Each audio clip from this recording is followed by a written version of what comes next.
విచారణ పేరుతో కాలయాపన చేస్తారు తప్ప ఇంతవరకు కేసీఆర్ కుటుంబంలో ఒక వ్యక్తిని కానీ రాజకీయ నాయకుడిని కానీ అరెస్ట్ చేసిన దాఖలాలు లేవు, చర్యలు తీసుకున్న దాఖలాలు లేవు. చర్చల పేరుతో విచారణ పేరుతో కాంగ్రెస్ పార్టీ కాలయాపన చేస్తున్నది. కాంగ్రెస్ పార్టీ పాల్పడుతున్న అవినీతి కానీ కాంగ్రెస్ పార్టీ యొక్క ప్రజా వ్యతిరేక విధానాలు కానీ బీఆర్ఎస్ పార్టీ ప్రశ్నించే ప్రయత్నం చేస్తలేదు. 6 గ్యారెంటీల విషయంలో అసెంబ్లీ పెడితే ఓల్గో తిట్టుకుంటున్నారు. కేవలం మీరుండాలి, మేముండాలి, వార్తల్లో కానీ బయట కానీ ఒక ప్లాన్ ప్రకారం ఇది జరుగుతూ ఉంది. కాబట్టి వీళ్ళ అవినీతికి వాళ్ళు రక్ష ఉంటున్నారు, వాళ్ళ అవినీతికి వీళ్ళు రక్ష ఉంటున్నారు. ఇదే కాంగ్రెస్ బీఆర్ఎస్ పార్టీ యొక్క రక్షాబంధన్ పండుగ. కేటీఆర్ కామెంట్ చేశారు, మీపైన పర్మిషన్ దావా కేసు చేస్తాను, మీరు చేసిన కామెంట్స్ వెంటనే ఉపసంహరించుకొని 40 గంటల టైం ఇచ్చారు. ఏం కామెంట్ చేసినా ఫోన్ ట్యాపింగ్ చేస్తుండ్రు అన్న. మరి మీ చెల్లెనే అన్నది ఆమె ఫోన్ ట్యాపింగ్ చేసిరని చెప్పని. మీ చెల్లెకి ఏమి ఉంటుంది? రాధాకిషన్ రావు అనే వ్యక్తి ఆయన వాంగ్మూలలో పెద్ద ఆయనే బ్రాకెట్లో కేసీఆర్ అనే వాంగ్మూలంలో రాసి ఉంది. దాన్ని కోర్టులో సబ్మిట్ చేసిన అధికారులు, ప్రభుత్వం.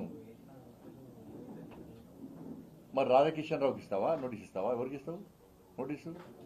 నేనేమంటున్నా అంటే అసలు నోటీసులు ఇవ్వాలనుకుంటే ఈ కేసీఆర్ కొడు కానీ కేసీఆర్ కానీ ఎప్పుడు జైల్లో ఉంటారు. అన్ని తిట్లు తెలంగాణలో తిట్టని బూతు లేదు, మాట్లాడని భాష లేదు, చేయని ఆరోపణలు లేవు, నిరాధార ఆరోపణలు. అట్లా నోటీస్ తీసుకుంటూ నువ్వు మీ అయ్యా ఇద్దరు శాశ్వతంగా జైల్లో ఉంటారు. అన్ని నోటీస్ అంత నోటీస్ ఇస్తాడు. ఎందుకు వారిపోయినావు? ఇప్పుడు నోటీస్ ఇస్తే నేను చట్టపరంగా ఏం చేయాలి నాకు కూడా తెలుసు. నేను ఒకటే సవాల్ చేస్తున్నా, నువ్వు నోటీసుల ద్వారా ఒక రాజకీయ నాయకుడివై ఉండి ధైర్యంగా ఎదుర్కోలేక నువ్వు చేసిన తప్పిదాలను కప్పిపుచ్చుకోవడానికి లీగల్ నోటీస్ ఇస్తా అని చెప్పి బెదిరిస్తున్నావు. ఏదో ఒక నోటీస్ ఇచ్చి బెదిరించి అట్నే భయపడతానుకుంటే నీ మురుగత్వం. నేను నీ లెక్క అయ్య పేరు చెప్పి రాజకీయ కష్టం కాదు. నేను తెలంగాణ ఉద్యమంలో ఎవరో చేస్తుంటే పోయి మధ్య జెండా పెట్టి కంకులు కాల్చే కాడ ఫోటో దిగి, దోషలు వేసే కాడ ఫోటో దిగి, చావటలో పోయి ఫోటో దిగి, మధ్యలో జెండా జేఎస్ఎల్ మీటింగ్ పెడితే మధ్య జెండా పెట్టి రాజకీయ నాయకుడు అనేటువంటి వ్యక్తిని కాదు. నేను చిన్నప్పటి నుంచి ధర్మము దేశము అనేటువంటి ఒక ఆలోచనతో, ఒక జాతీయవాద భావజాలంతో, ఒక హిందూ ధర్మరక్షణ కోసం పాటుపడుతూ హిందూ సమాజాన్ని సంఘటితం చేస్తూ అనేక ఉద్యమాలు చేసి అనేక కేసులను భరించి అనేక సార్లు జైలుకు పోయి పోలీసుల దెబ్బలు తిని వచ్చినటువంటి వ్యక్తి నేను. మా నాయన పేరు చెప్పో మా తాత పేరు చెప్పో నేను వచ్చిన వ్యక్తి కాదు. నీకు నాకున్న తేడా అది. నేను ఒకటే సవాల్ చేస్తున్నా, చలో ఏ గుడి కంటే ఆ గుడికి నా కుటుంబంతో సహా వస్తా, భార్య పిల్లతో సహా వస్తా. నువ్వు మీ అయ్య, మీ అమ్మ, మీ భార్య, మీ పిల్లలందరూ కూడా ఏ గుడికి వస్తారో రండి. మేము ఫోన్ ట్యాపింగ్ చేయించలేదు, ఫోన్ ట్యాపింగ్ నాకు నీకు సంబంధం లేదు, ఫోన్ ట్యాపింగ్ చేసిన విషయం నాకు తెలియదు అని నువ్వు ప్రమాణం చేస్తామా? నువ్వు దాస్తికి నువ్వు మీ కుటుంబ సభ్యులందరూ వచ్చి ప్రమాణం చేయండి. నేను మా కుటుంబ సభ్యులందరూ వచ్చి ప్రమాణం చేస్తాం. నువ్వు ఫోన్ ట్యాపింగ్ చేయించినావు, నీకు సంబంధం ఉంది, ఫోన్ ట్యాపింగ్ చేసేది నీకు తెలుసు, నీ భాగస్వామ్యం నేను ప్రమాణం చేస్తా. సిద్ధమా చెప్పు, డే టు టైం. తప్పించుకుంటే నేను సమాధానం ఇచ్చిపెట్టా, రాసిపెట్టుకో. నేను నిరంతరం ప్రశ్నిస్తూనే ఉంటా ఈ విషయంలో. ఏ టెంపుల్కి వస్తావు? నీకు మా టెంపుల్ మీద నమ్మకం లేకుంటే మసీద్ అంటావా, చర్చ్ అంటావా, నీ ఇష్టం.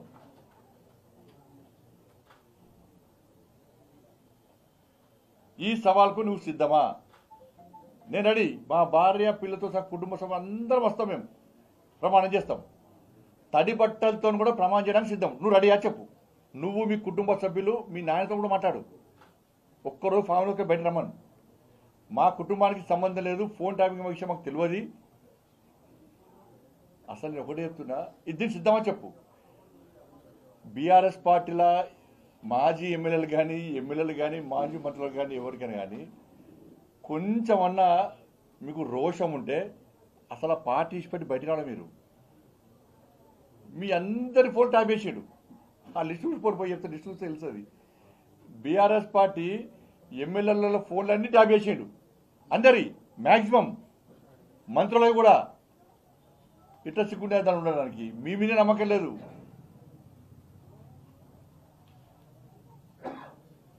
నేను నీ కూడా పంపిస్తా అది పంపిస్తా అని చెప్పి ఇవాళ నా ముందట మాట్లాడితే,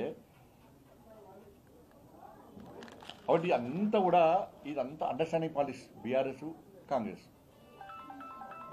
ఇవాళ కాళేశ్వరం విషయంలో అసెంబ్లీ ఏర్పాటు చేస్తాం ఏం అవసరం అంటున్నా. గతంలో కేంద్ర ప్రభుత్వం విజిలెన్స్ రిపోర్ట్ ఇచ్చింది, మీ మంత్రులందరూ గాయి వేరాడికి పోయి తప్పు జరిగింది, కేసీఆర్ అవినీతి పాల్పడ్డాడని చెప్పారు. దానికి మళ్ళా కమిషన్ వేసారు, కమిషన్ నివేదిక ఇచ్చింది, మీ క్యాబినెట్ మీటింగ్ పెట్టుకున్నారు, దానిలో చర్చించినాక చర్యలు తీసుకోవాలి. మన అసెంబ్లీ ఏంది? మరి విద్యుత్ కొనుగోలు విషయంలో కమిషన్ రిపోర్ట్ ఇచ్చింది, మరి దాని విషయంలో ఎందుకు అసెంబ్లీ పెట్టలే మీరు? ఆ రిపోర్ట్ ఏమైంది, రిపోర్ట్ ఏమొచ్చిందో ప్రజలకు చెప్పిరా మీరేమన్నా? దాని మీద చర్చ ఎందుకు జరగలేదు? అయిపోయా, ఢిల్లీ వైపు అసలు ఉంటున్నాయి. విద్యుత్ కొనుగోళ్ల విషయంలో, విద్యుత్ సంబంధించి ఆ స్కామ్ విషయంలో ఇచ్చిన కమిషన్ రిపోర్ట్ ఏమైంది? అసెంబ్లీలో చర్చ ఎందుకు జరుగుతలేదు దాని మీద? కాబట్టి మీ అండర్స్టాండింగ్ పాలిటిక్స్ అన్ని కూడా ప్రజలు గమనిస్తున్నారు. దాన్ని పక్కా ప్రజలు తిరగబడతారు, ఎదుర్కొంటారు విషయాన్ని గుర్తుంచుకోవాలి. అంటే ప్రభుత్వ అవసరాల కోసమే ఫోన్ ట్యాపింగ్ జరగచ్చు, మరి ఏం సంబంధం అని గతంలో కేసీఆర్ నాడు తాజా మాట కేటీఆర్ అంటున్నారు. రాధాకిషన్ రావు దేనికోసం శ్రీపడిచ్చు? రాధాకిషన్ రావు నిన్న సిట్ అధికారులు పిలిచారు, నా దగ్గర ఆధారం వాళ్ళకి ఇచ్చిన, నాకు కూడా సమాచారం వాళ్ళకి ఇచ్చిన, వాళ్ళు మొత్తం క్లియర్గా చూపెట్టారు. దానిలో హార్డ్ డిస్క్లు ఏవైతున్నాయో వాటిని ధ్వంసం చేశారు. నేను మళ్ళీ చెప్తున్నా, క్లారిటీ ఒక 3 విషయాలు మీకు చెప్పదలుచుకున్నాను. ఎందుకంటే వీళ్ళు ఏమి చేసిండ్రు అనేది. నెంబర్ 1 అంటే సిట్కు విచారణ చేసే అధికారం లేదు, అంటే పిలిచే అధికారం లేదు, అందరు పిలిచే అధికారం లేదు. కానీ సిట్ అధికారులు మాత్రం నిజాయితీపరులు. ఇప్పుడు సిట్టు విచారణ చేస్తున్నటువంటి అధికారులు నిజాయితీపరులు, వాళ్ళ మీద మాకు ఎలాంటి అనుమానాలు లేవు. కానీ వాళ్ళ పరిమితి తక్కువ ఉన్నది. ఇప్పుడు కేంద్ర హోంశాఖ కొన్ని ఆదేశాలు జారీ చేసింది. దేశవ్యాప్తంగా ఎవరైతే ఫోన్ ట్యాపింగ్ చేస్తారో ఆ చేసినటువంటి పేరుని పంపమంటే వీళ్ళు మావోయిస్టు పేరు సిబ్బంది తెలిసి మా పేరు పంపారు, నా పేరు పంపారు, దానిలో ముఖ్యమంత్రి గారి పేరు ఉన్నది, హరీష్ రావు పేరు ఉన్నది, ఎమ్మెల్యే పేరు అందరూ ఉన్నాయి, వీళ్ళందరూ పేర్లు పంపారు. వాళ్ళు ఒక వీళ్ళు ఒక క్వశ్చన్ రైజ్ చేసిన వాళ్ళు, ఈ ప్రభాకర్ రావు ఎవరు అని అడిగారు. ప్రభాకర్ రావు పదవి విరమణ పొందిన వ్యక్తి. కానీ రాష్ట్ర ప్రభుత్వం, అప్పటి ప్రభుత్వం ఏం చేసింది, ప్రభాకర్ రావు ఐజీ అని పంపింది. అంటే కేంద్ర హోంశాఖను తప్పుదారి పట్టించింది, ఐజీ అని పంపింది. ఒకటి, కేంద్ర హోంశాఖ ఆదేశాలు ఏం జారీ చేసింది, దేశవ్యాప్తంగా ఎవరైతే మావోయిస్టులు కానీ టెర్రరిస్టులు కానీ ఫోన్ ట్యాపింగ్ చేస్తే వాటిని ప్రతి సంవత్సరము జనవరి జూలై నెలలో వాటిని డిలీట్ చేయాలి, ఆ డాక్యుమెంట్స్ మొత్తం ధ్వంసం చేయాలి. ఇది కేంద్ర ప్రభుత్వ నిబంధన. కానీ కేసీఆర్ ప్రభుత్వం 5 సంవత్సరాలు చేయలే.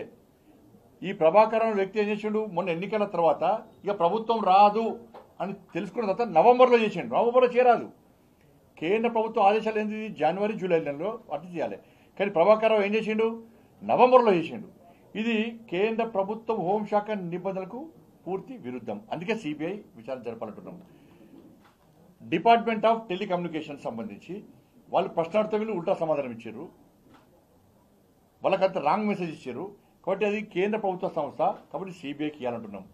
ప్లస్ హైకోర్టు జడ్జిదే ఫోన్ ట్యాప్ చేసిందని చెప్పి సమాచారం ఉంది, రిపోర్ట్ వచ్చింది. దాని మీద జడ్జిని పిలిచి విచారణ చేసే అధికారం సిట్కి లేదు, కేంద్ర హోంశాఖ కార్యాలయం పిలిచే అధికారం వీళ్ళకి లేదు, కేంద్ర సంస్థలను పిలిచే అట్లా ఆలోచన అట్లా స్థాయి లేదు వీళ్ళకు, అటువంటి అధికారం వీళ్ళకి లేదు. ముఖ్యమంత్రి గారు ఫోన్ ట్యాప్ చేశారు, ఆయన పిలిచి వీళ్ళు విచారణ చేస్తారా? ఇంత నోటీసులు కూడా ఇవ్వలే.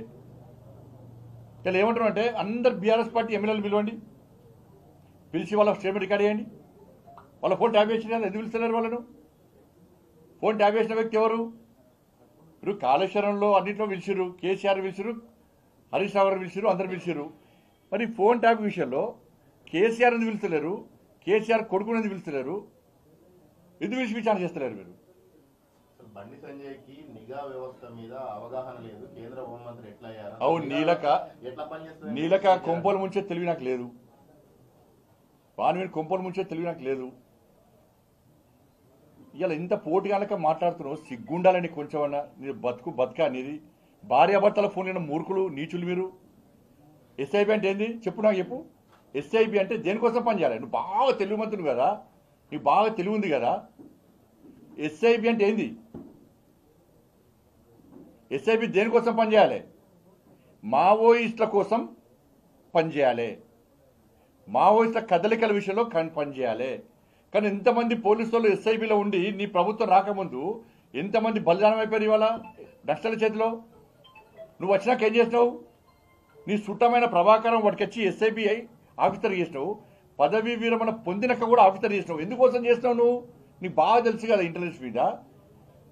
నీ ప్రభుత్వంలో చేసి ఇంటెలిజెన్స్ ఏం పనిచేసింది చెప్పరాదు? ఏం చేసింది? రాజకీయ నాయకుల ఫోన్లు విన్నారు, భార్యాభర్తల ఫోన్లు విన్నారు, కుటుంబ సభ్యుల ఫోన్లు విన్నారు, సిబ్బంది ఫోన్ విన్నారు, ఇంటర్ వర్కర్స్ల ఫోన్ విన్నారు, అందరు ఫోన్లు విన్నారు. వ్యాపారస్తుల ఫోన్లని బ్లాక్ మెయిల్ చేసి పైసలు చంపారు. సినిమా యాక్టర్స్ ఫోన్ని బ్లాక్ మెయిల్ చేసిర్రు, అందరు తెలిసిందే అది. ఇది ఇంటెలిజెన్స్ పనిచేసేది. మరి నాకు తెలిసిన ఇంటెలిజెన్స్ ఇటువంటి ఇంటెలిజెన్స్ కాదు, నీ తెలిసిన ఇంటెలిజెన్స్, నువ్వు పనిచేయించుకున్న ఇంటెలిజెన్స్ గిది. నీకు నాకున్న తేడా నీకు అది తెలుసు, నాకు ఇది తెలుసు. నీకు బాగా తెలుసు కదా. చెప్పు మరి ఇప్పుడు నీ ఇంటెలిజెన్స్ ఏం చేసింది చెప్పు. ఏడవైనాయి పైసలు, రికవరీ చేసిన పైసలు ఏడవైనాయి?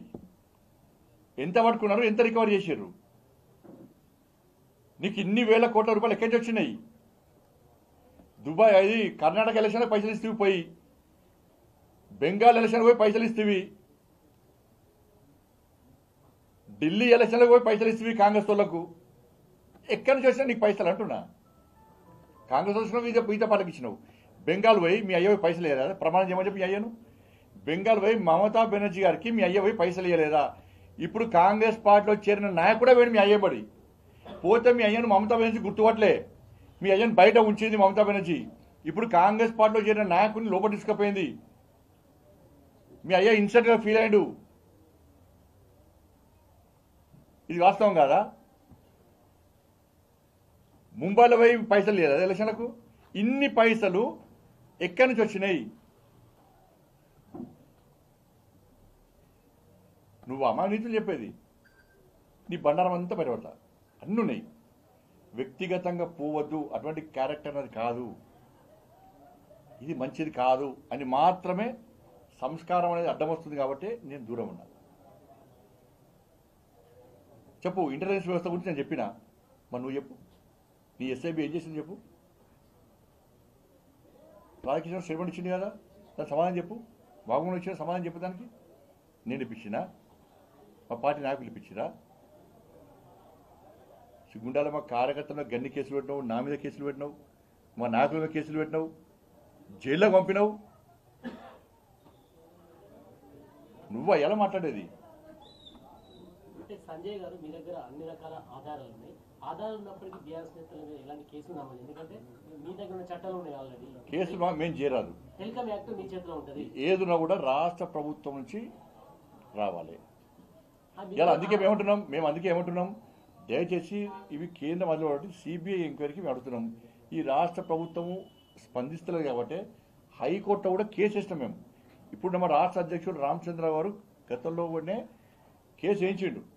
ఏది హైకోర్టులో కేసు నడుస్తున్నది. మేము స్వయంగా సిబిఐ రావాలి, ఈడీ రావాలంటే ఎప్పటికొద్దు. అంటే మీరే చెప్తున్నారు మమతా బెనర్జీకి డబ్బులు ఇచ్చారని చెప్పేసి, కర్ణాటక డబ్బులు ఇచ్చారు, ఢిల్లీ అన్ని ఆధారాలు ఇది కాదు అని చెప్పని చెప్పు. అన్ని ఆధారాలప్పుడు మీరు ఇన్వెస్టిగేషన్ చేయొచ్చు కదా. ఇన్వెస్టిగేషన్ చేసే అధికారం లేదు కదా. పైసలు ఇచ్చినప్పుడు చూసి ఇస్తారా? ఇవ్వ పైసలు తీసుకొని ఇస్తారా? కాదు, పైసలు నిజంగా కొన్ని పైసలతో తీసిస్తారా? ఇస్తారా? నేను ఇస్తున్న పైసలు చెప్పండి. ఇయ్యలేని చెప్పండి, ప్రమాణం చెప్పండి. అంటే ఫోన్ ట్యాపింగ్ అరికట్టడంలో కేంద్ర ప్రభుత్వం విఫలమైన భావించవచ్చు. ఎందుకంటే మీ చేతిలో ఉంటే టెలికాం యాక్ట్ అంతా కూడా మీరు. నా ఎస్ఐబి మళ్ళీ చెప్తున్నా, ఎస్ఐబి అనేది మావోయిస్టులకు వ్యతిరేకంగా ఏర్పాటు చేయబడిన సంస్థ ఇది. కాబట్టి మావోయిస్టులకు సంబంధించిన సింపథైజర్స్ పేరుతోని వీళ్ళు లిస్టు పంపారు. మావోయిస్టు సింపథైజర్స్ అని చెప్పి లిస్టు పంపారు. అప్పుడు కేంద్రం ఏం చేసింది, మేము అట్లా ఇవ్వరాదు, అసలు దీనికి ఈ ప్రభాకర్ రావు ఎవరు అని టెలికాం డిపార్ట్మెంట్ క్వశ్చన్ చేసింది. ఎవరిని? రాష్ట్ర ప్రభుత్వాన్ని. రాష్ట్ర ప్రభుత్వం ఏం చేసింది, ఈ ప్రభాకర్ రావు వెంటనే ఐజీ అని తప్పుడు నివేదిక పంపింది. మరి కేంద్ర ప్రభుత్వము అప్పుడు సహకరించదనుకో, ఏమంటారు అప్పుడు, మావోయిస్టులు ఉన్నా కూడా మేము లిస్టు పంపినా కూడా కేంద్ర ప్రభుత్వం సహకరిస్తలేదు అనేది ఎవరంటారు? వీళ్ళంటారు కదా. అంటే గంత సమాచారం లేకుండా కేంద్ర ప్రభుత్వం ఉందా, ఇక్కడ ఏం జరుగుతుంది అసలు, ఇక్కడ మావోయిస్టులు లేదని అన్న నమ్మకం మీద నడుస్తుంది ప్రభుత్వం. అన్నిటి మీద కూర్చుంటే ఏ ప్రభుత్వం, ఏ రాష్ట్ర ప్రభుత్వం నడవదు, ఏ రాష్ట్రంలో ముందు పోదు. ఇలా మేము బడ్జెట్ ఇస్తున్నాం, రాష్ట్ర ప్రభుత్వము దానికి అనుగుణంగా బడ్జెట్ కేటాయిస్తుందా? అంటే ఒకటి చాలా సందర్భాల్లో రాష్ట్ర ప్రభుత్వంతో సంబంధం లేకుండా నేరుగా కేంద్ర ప్రభుత్వం కూడా ఎక్కడ? జోక్యం చేసుకున్న చెప్పండి, సంఘటనలే. ఒక సంగతి ఒకటి మావోయిస్టులు కావచ్చు, లేదా ఉగ్రవాదులు కావచ్చు. అంటే అన్న రాష్ట్ర ప్రభుత్వం సహకారం లేకుండా ఏ కేంద్ర ప్రభుత్వం రాదు.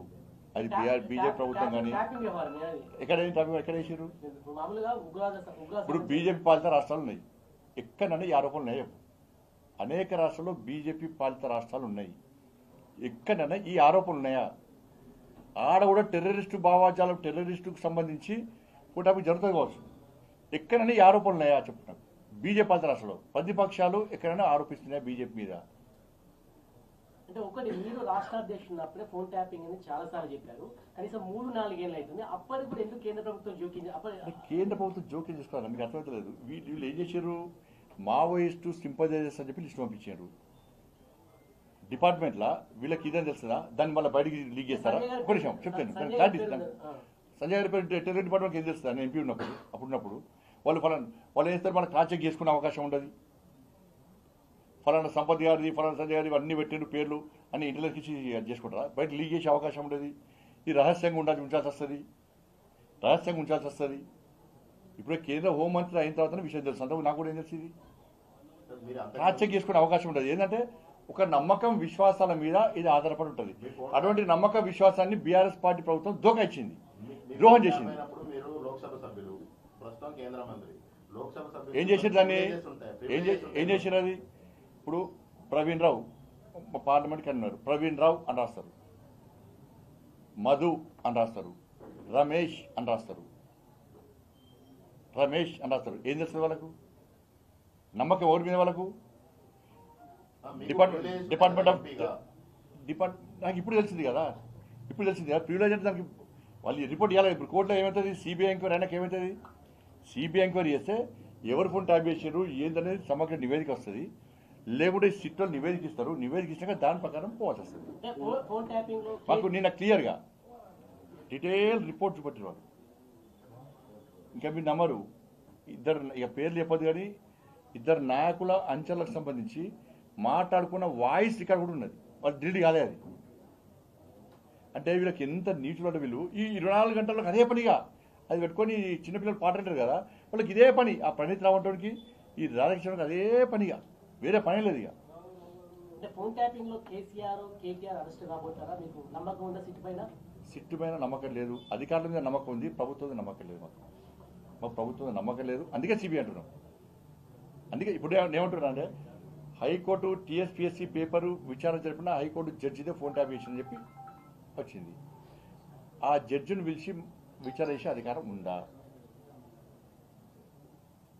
రాష్ట్ర ముఖ్యమంత్రి గారిని పిలిచి విచారణ చేసే అధికారం వీళ్ళకు ఉందా? లేనప్పుడు విచారణలో కూడా టైం పాస్. పెద్ద బండిల్స్ తీసుకెళ్లారు, ఆ పెద్ద బండిల్స్ లో ఏముంది? దాని పేరే కాన్ఫిడెన్షియల్ రిపోర్ట్. అడిగితే ఏం చెప్తాను? ఒకటేనా కేటీఆర్ అరెస్ట్ చేయాలని సంజయ్ గారు డిమాండ్ చేస్తున్నారా ఈ ఫోన్ ట్యాపింగ్ అంశంలో? విచారణ త్వరితగతిన చేయాలి, మీతో కాదు, సిబిఐకి ఇవ్వండి.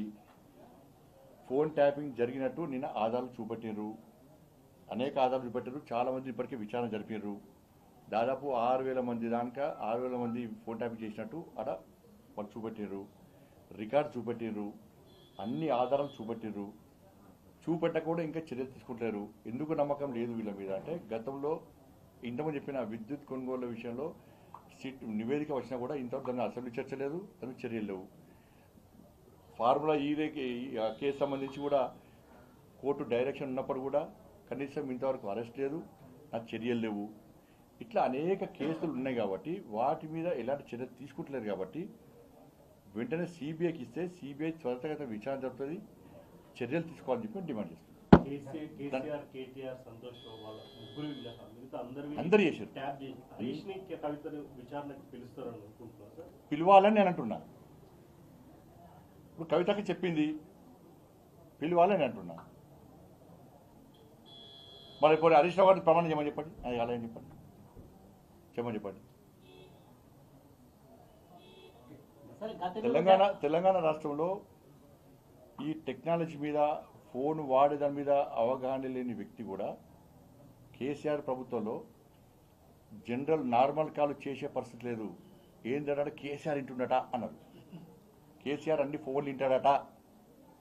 ఇది కామన్ అయిపోయింది. మీ మీడియా మిత్రులు ఎవరైనా మీ యజమానితో మాట్లాడినప్పుడు కానీ కెమెరామెన్లు రిపోర్టర్లు కెమెరామెన్తో మాట్లాడినప్పుడు నార్మల్ కాల్ మాట్లాడారా మీరు చెప్పండి నాకు. నదిలో ఒక మహారాష్ట్ర ఒక లీడర్ వచ్చాడు, ఆయన డబ్బా ఫోన్ పెట్టుకున్నాడు. ఈ డబ్బా ఫోన్ ఎందుకంటే అన్నా కేసీఆర్ డేంజరే అన్నాడు. ఈ డబ్బా ఇది జిల్లా వాట్స్కి ఇది మన ఏముండదు, వాట్సాప్ సిగ్నల్ ఏముండదు, నెట్ అది ఉండదు. కాబట్టి ఈ నెంబర్ తెలియదు. మా భార్యకు ఫోన్ ఇచ్చినా, మా భార్యకు డబ్బా ఫోన్ ఇచ్చినా, నేను డబ్బా ఫోన్ తీసుకున్నా. ఈ నెంబర్ బయట 3 ఫోన్లు నాకు. ఈ డబ్బా ఫోన్ ఓన్లీ మా భార్యకే ఫోన్ చేస్తా. మా భార్య డబ్బా ఫోన్ ఓన్లీ నాకే ఇస్తుంది. అంటే గంత భయానకం. అప్పుడు ఇక కామెంట్ చేసిన ఫోన్ ట్యాపింగ్ చేస్తుండ్రు అన్న. మరి మీ చెల్లెనే అన్నది ఆమె ఫోన్ ట్యాప్ చేసిన చెప్పని. మీ చెల్లెకి ఏముంటుంది?